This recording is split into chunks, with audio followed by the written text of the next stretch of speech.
Баршаңызға қайырлы күн, құрметті көрермендер. Менің арнама қош келдіңіздер. Бүгін сіздермен тапсырысқа жасап жүрген ешқандай езілмейтін түшпәраның рецептімен бөлісетін боламын.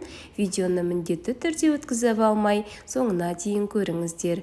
Керек заттың құрамын описание бөліміне толық жазып қалдырамын.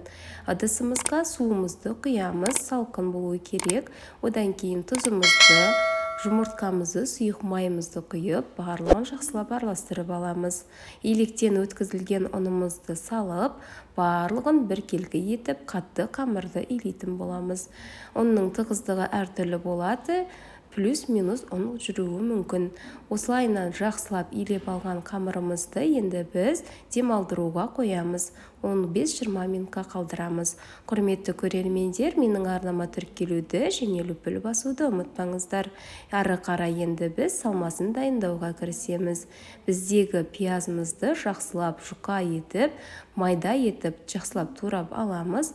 Туралған пиязымыздың үстіне тұзын, қара бұрышын өзіңіздің қалауыңызша дәмдеуіштер қоссаңыздар да болады. Жақсылап езіп, суы шыққанға дейін жақсылап езіп аламыз. Одан кейін ет тартқыштан өткізілген менде сиыр еті, осыны қосып, екеуін жақсылап біріктіріп араластырып аламыз. Демалдыруға 15-20 минутқа қалдыратын боламыз. Ары қарай енді біз қамырымызды жаюға кірісетін боламыз. Осындай жұмыс істеуге өте ыңғайлы болып тұр. Енді біз екі бетіне ұн сеуе отырып, орташа қалыңдықта қамырымызды жаятын боламыз. Қалыңдығы осындай орташа болады. Осыны енді біз пішіндерге бөліп шығатын боламыз.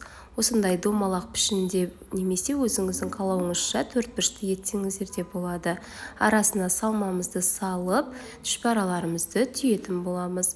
Құрметті көрермендер, енді біз осы түшпәраларымыз дайын болды. Енді осыны қайнап тұрған суымызға тұзын, қара бұрышын, дәмдеуіштерін салып, барлық түшпәрамызды пісіріп алатын боламыз. Өте дәмді болып шығады. Осыны қайнаған уақыттан бастап 10 минутқа қайнататын боламыз. Ешқандай езілмейді және өте дәмді болып шығады. Жасап көріңіздер. Егер сіздер жасап жатсаңыздар, мені белгілеуді ұмытып кетпеңіз. Түшпәраны біздің отбасымызбен жақсы көріп жейтін тамақтарымыздың бірі. Бетіне қаймақты немесе майонез салып жесеңіздер өте дәмді болып шығады. Менің YouTube каналымда басқа да пайдалы видеолар бар. Көріп шықсаңыздар болады.